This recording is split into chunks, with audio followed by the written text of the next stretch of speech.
Welcome to Perfecting the Formula. My name is Mahesh. And this is Juan. And welcome to this post-race episode for the Bahrain Grand Prix. It was a pretty exciting Grand Prix.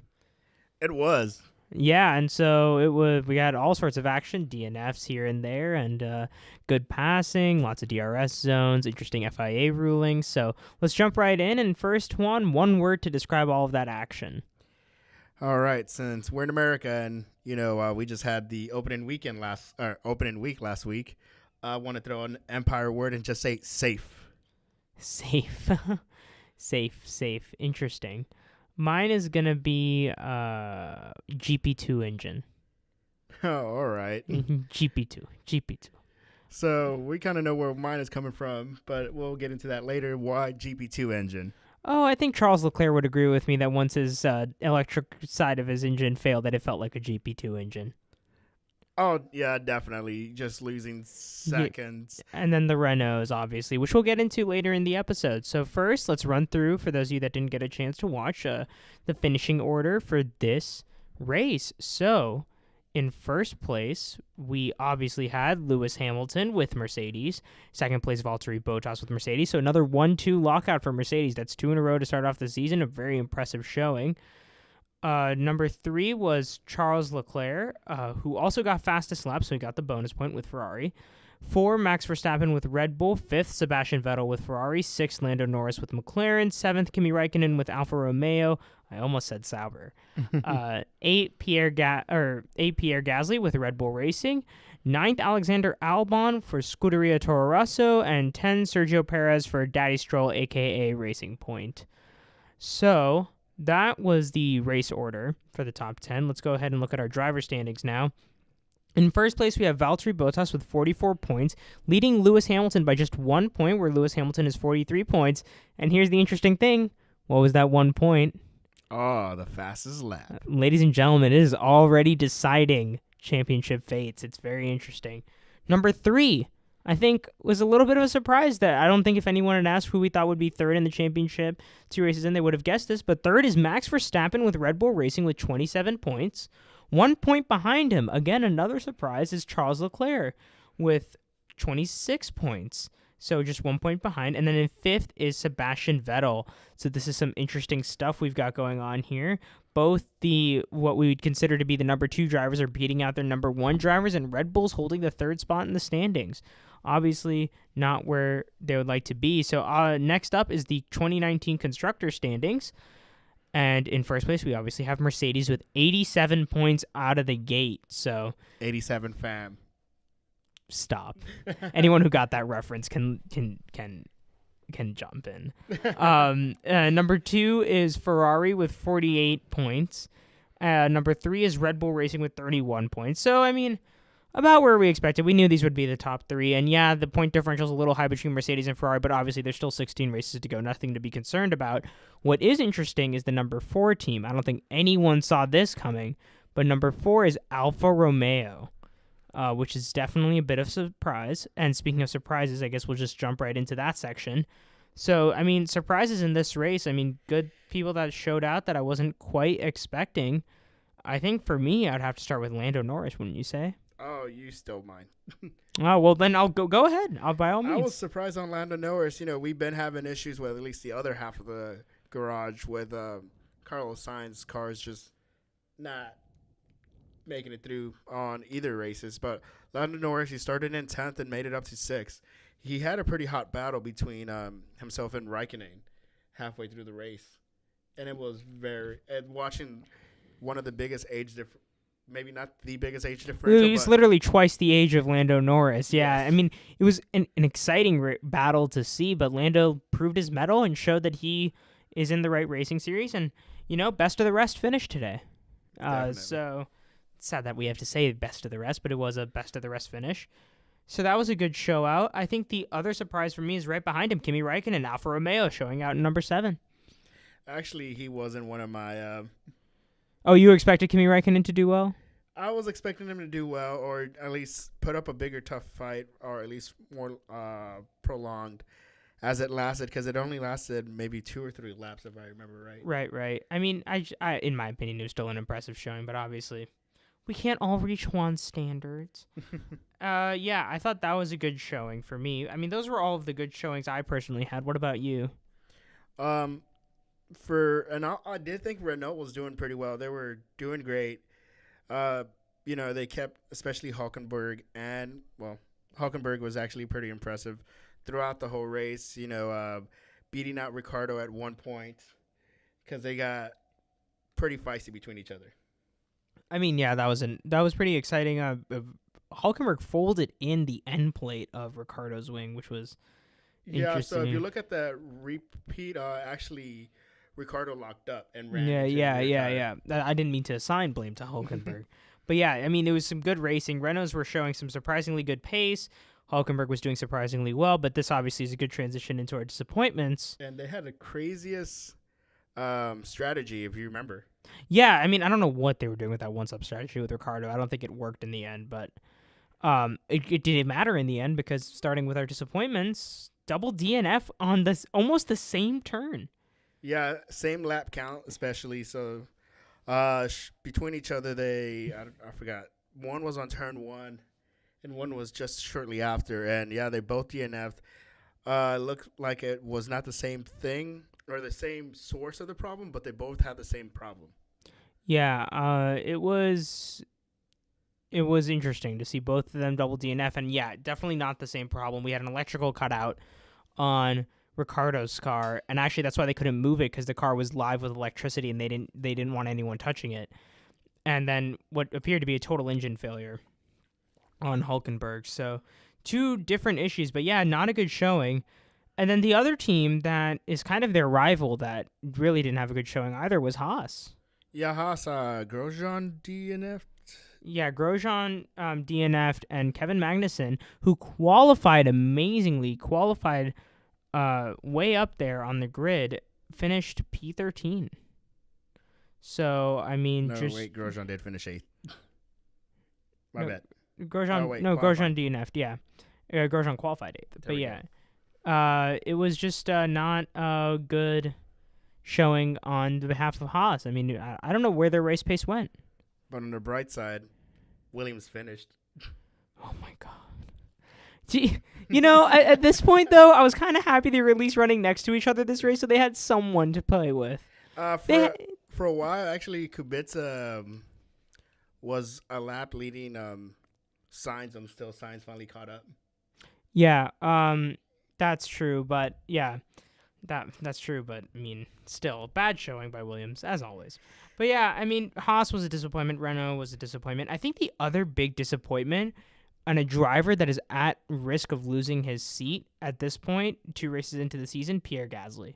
I did read into that. The conspiracy theory. Put your tinfoil hats on. That it looked like Kvyat was actually in the running for or at least for taking a seat.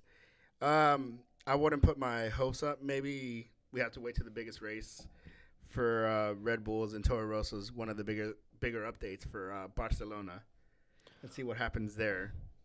Yeah, but I mean, I don't care about that though, because the fact of the matter is you're driving a Red Bull and struggling to get points, while your teammate was up there fighting for a podium position. So I don't know what happened, but you qualified pretty far down, and you qualified. He didn't even make it into Q3. So I don't know what's going on with Pierre Gasly. Yeah, we can't blame some of the newer drivers. Hey, they've never been to this track, but most of them have been just in a different car. Pierre Gasly, this is his second season and or starting complete second season in Formula One. He started higher in his Toro Rosso than he did in his Red Bull. Yeah, and it's one of those. What's going on with Pierre Gasly? Are they just using him as a tool? Well, pretty much as a tool, but not necessarily because he's not qualifying as near as he should be next to Max Verstappen. And I mean, they need to use him as a tool if he's sucking this bad. So I mean, I don't know what's going on with Pierre Gasly. The tool's only good if it's close to you. I mean, even Alex Albon looks competitive for that seat. I think Alex Albon has a better chance than Kvyat. I know Albon didn't do too hot in Australia, but Kvyat I think they're gonna let them figure it out because Albon just got his super license this year.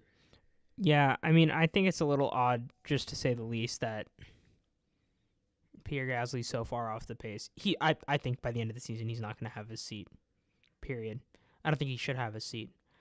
I mean, so those were all the disappointment, but I think there's one big disappointment of this entire race. I'm just actually going to say the Ferrari team in general. Yeah, that's what I was about to say. Yeah, I don't think it's just Leclerc. I think it was both of them. Well, they both had different issues. One was a driver error, and the other one was a mechanical error. Yeah. Let's start with the driver because that's more upsetting than the car. Well, both are just upsetting, but let's start with Vettel. I don't understand why. I think he gets nervous near Mercedes and decides to do 180s. Yeah, I mean, I just think he doesn't know how to stay in a straight line anymore. You are a 4-time world champion. How the hell do you let that happen? When I saw that, I just got on my feet and I was like, what just happened? And he wrecked his tire doing that, which is, I think, the even worse part of that entire thing. This isn't the first time Vettel has, out of a spin, lit up his tires and then destroyed them. So, I mean, he needs to figure out that, too. Yeah, and destroying those tires caused another issue on top of that, which sent him even further back. He just destroyed his tires in such a manner that it started vibrating, and he decided to pop a wheelie in the middle of the track. Yeah, oh my God, and the wing just pops, and, that's actually really scary, because if it gets caught under the wheels, you have no control. So, I mean, lots of drivers have gone head-on collisions because of that. So, I mean, that was the first letdown. And Vettel at this point, I don't think is ever going to be a contender for a championship ever again. I don't think he's ever going to win another championship. I have a feeling if Vettel keeps going down this path, especially how he ended up in 2018, those last couple of races, and then how looks like how he's starting this year. Yes, he got pole position, but when that mattered on a wheel-to-wheel racing, he freaks out, and maybe he might not be driving by the end of the year. I don't know if you can kick out Vettel. I think if he has 3 more of this kind of incident this year, he's out of a seat at Ferrari. I think you have better options with Ricciardo. I think you have better options with Hülkenberg, which is an interesting move up that no one's really considered. I think you have a lot better interesting options. Bring Raikkonen back, honestly. But I just don't think that he's the right option for that team. I think Raikkonen would refuse to go back to Ferrari and just live out his glory. I mean, I think under an Arriva Bene Ferrari, yeah, Raikkonen would refuse, but oh yeah, they did change. Yeah, let's say one happy thing that came out of Ferrari at least today was they were free to race. Yeah, they were free to race openly. As we ended the last podcast, I said, kind of they're free to race in air quotes, but you guys can't see us in because we have no Insert camera. Air quotes here on podcast. No, I'm joking. But yeah, I mean, we didn't actually think it would ever happen, but there they were, wheel-to-wheel racing. Both leading teams were wheel-to-wheel racing. It was wild, but I mean, I just don't see Vettel having a successful future in Formula One, and I think that this is the first sign, and I think the team needs to start backing Charles Leclerc a little more. You know what? I think what changed everything? The mustache. Oh, it was the mustache. It's the reverse Botas beard. It's the reverse Botas beard. That's exactly what it is. No, and I think, all right, let's talk about the other letdown, which was the mechanical letdown for Leclerc. That was just tough to watch. Yeah, he had a MGU-K failure, I think. MGU-H. H. So his turbo was not regenerating the battery. A similar issue to what Ricciardo had, except his was the MGU-K. Yes. So it was a different part of the turbo not regenerating, but in essence, it was the same thing. They both lost significant amounts of top speed. The main difference between the two cases being one was at a track that has 3 DRS zones, massive lanes, and one was at Monaco. So clearly, the track plays an effect. Yeah, and not Lando Norris. Charles Leclerc could have been in a worse situation if it wasn't for both Renaults just deciding to DNF and Ricciardo not deciding to put in his steering wheel back in when he left the vehicle. Well, it wasn't just that. I think also the problem that they were talking about was that the vehicle was live electrically, so no one can touch it. Mm-hmm. So that was the other part of it. But yeah, Ricardo not leaving. They probably will get fined for that actually. So yeah, I mean, Yeah, tough race for Leclerc. I mean, this is such a terrible way to get your first podium, but at least he got his first podium. We're gonna see him winning lots of races this year. yeah. You saw him getting praised by even the 5-time world champion Hamilton, just in the cool down room, just saying, he has a lot more races to win. Yeah, I mean, it's a little tough to see right now, but you know, we move forward, and that's just tough for him. But I see a good future for him, and while it's a disappointment today, it's not a disappointment for the future. So that's good. Yeah, because this is only his second season of many to come. Yeah, and it's only a second race of this season, so we'll see a lot from him. But those were our surprise and letdowns of this race. And when we come back from the break, you'll have the perfecting the formula rant off. So stick with us. Welcome back to Perfecting the Formula. We're doing our post-race analysis of the Bahrain Grand Prix, and we're going to jump right into our rant off. So, Juan, what's your rant for this week? Or the first of your rants? For the most part, I actually don't have a rant this week because as many as letdowns there were, the big things that came up were much greater. At least, seeing the young blood come in and start pushing their way around some of the older drivers. Yeah, I mean, definitely. That was, yeah. I agree. And actually, my rants are both actually positive rants, and they're not actually negative rants. I think this was an overall good race and what Formula One should look like on a regular basis, and I'm going to start with the FIA. Thank you, FIA. Thank you for not putting up penalties on any of these BS. There was no incident in this race that deserved a penalty, and I'm happy you saw that. Like, even if though there were cars in some cases spinning, cars getting DNFs, you realize that in racing that just happens, and it's a part of racing, and not everyone needs a 5-second penalty. Only one penalty the whole race, and that's because Kvyat, much like myself this weekend, doesn't know how to follow a speed limit and gets penalized for it.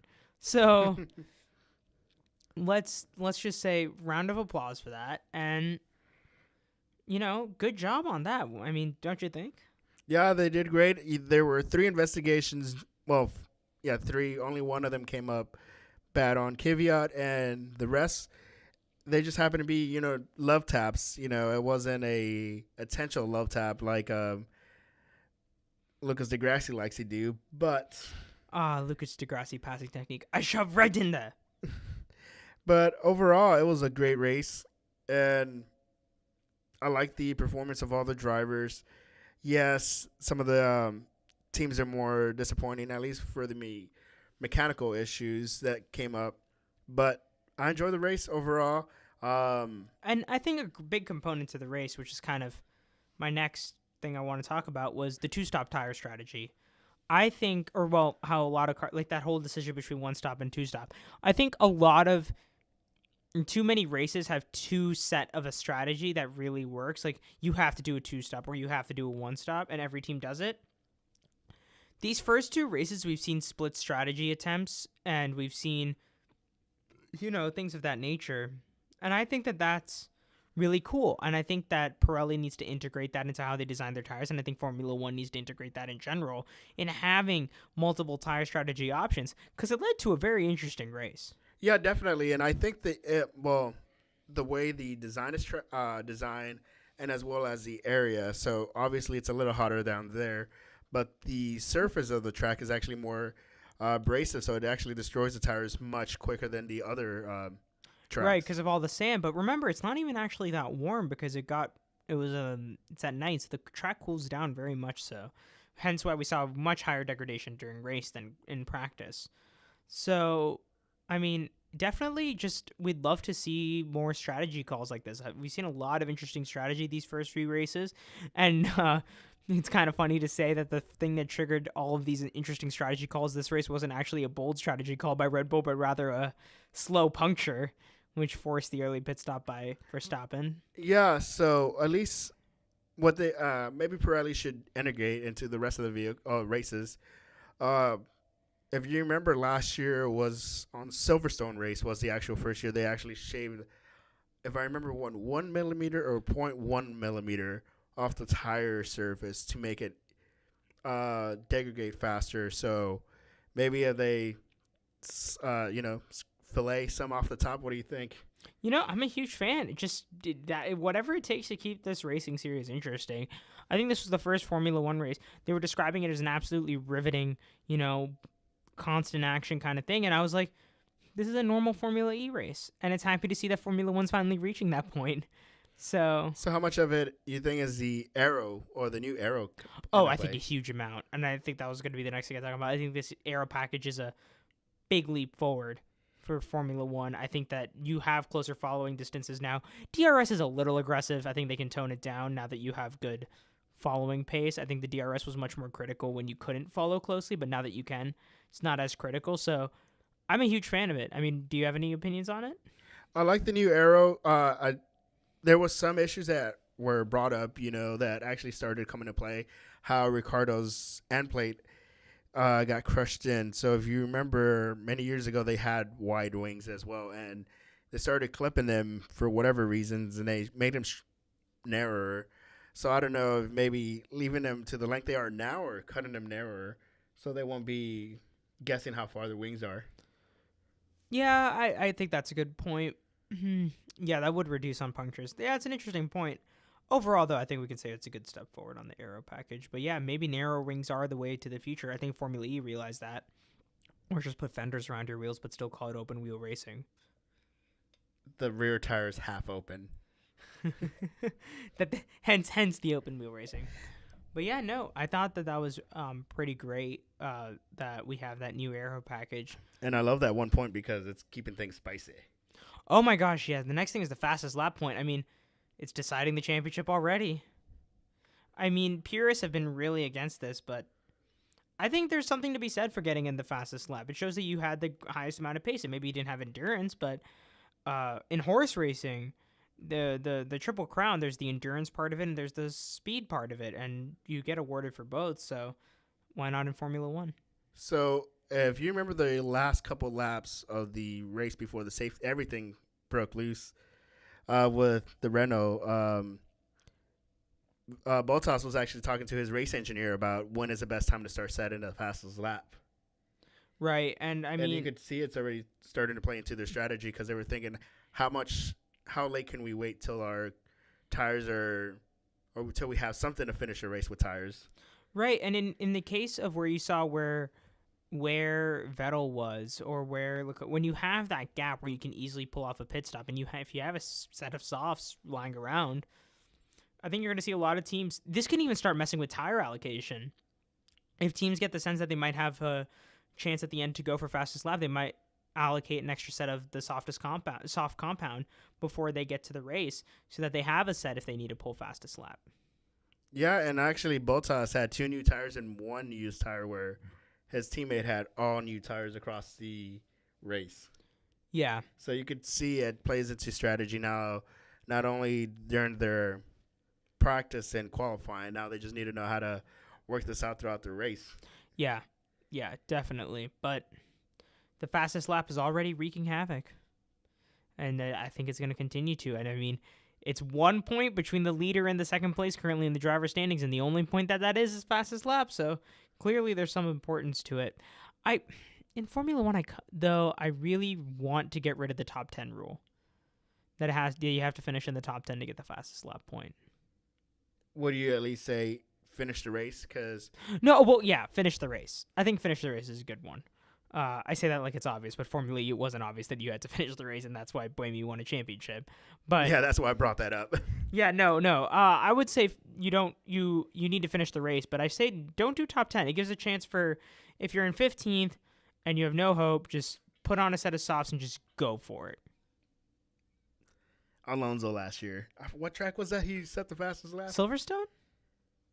I can't remember. Yeah. It was just hilarious because you were not expecting it. Yeah, and I mean, it also plays into fuel consumption, because a lot of these teams, what they'll do is that they'll underfuel the car. So let's say it takes X amount of gallons to finish the race. They'll do X minus 2 gallons instead. Because what that does is that makes the car lighter, and they're banking on certain things, safety cars and things like that. And they always know that at the end of the race, they can ease off fuel consumption and conserve if they have to. And so what will make this interesting then is teams that think they don't want to have a chance of finishing in the top 10, but they know they want to set the fastest lap. They think, wait, I might need to have a little extra fuel because I need a lot of fuel to pull off a fastest lap attempt. Yeah, and that would definitely play into a lot. Hopefully, that's a rule that could change starting next year because I don't know how easily it is for them to change things halfway, but hopefully it's part of their 2020 package. Yeah, which looks really interesting, and I mean we're going to talk about that more in our next pre-race episode, probably for the Chinese Grand Prix. But there's a lot of new interesting rules that are coming out, and we've gotten the first list of standardizations, and you guys can find them online. And we're not going to get too far into it right now, but I will say there have been some big interesting points already. One of which is steering wheel. So we're no longer going to see different steering wheels on every car. We're just going to see one steering wheel across all the cars, which already is going to wreak so much havoc. Yeah, because I know it trips me out every single time that we look into a Williams cockpit. Oh yeah, and they got the little bow tie thing going on with their steering wheel. But yeah, it's going to be really interesting, and I think we're going to see some exciting things. I wonder if they're going to get the AIM steering wheel from we use for most. It's used for the collegiate racing and hobby racing as well. Yeah, I mean, I wouldn't be surprised. I wouldn't be surprised if they hit up Thrustmaster from Video Game Division and just took their steering wheel. But yeah, it's definitely going to be interesting. But yeah, I mean, it was a good race, and hopefully we see more to come. But that's been our episode on the post-race for Bahrain. Obviously, a really fun Grand Prix, and we hope to see even more super fun stuff coming from Formula One in the future. As always, please follow us on Facebook, Instagram, Twitter. We're going to do an Ask Us Anything about this Grand Prix starting tomorrow. So you'll find it on our Facebook and Instagram stories and as a Twitter thread. So ask us anything. We'll answer all of your questions. And so far we have a 100% response rate. So we'll try and keep that up as best as we can. But Juan and I are busy people, but we love you guys. So we'll do our best. Yeah, but tune in. Actually, this Thursday, we're going to have a special episode. Yeah, over a racing series that Juan and I don't have a lot of experience in. And so we'll be trying to figure it all out right along with you guys. It'll be a fun little bonus episode as we take a quick little break from Formula E and Formula One. Slight little breather. But this has been our episode for the Bahrain Grand Prix. My name is Mahesh. And this is Juan. And this is Perfecting the Formula.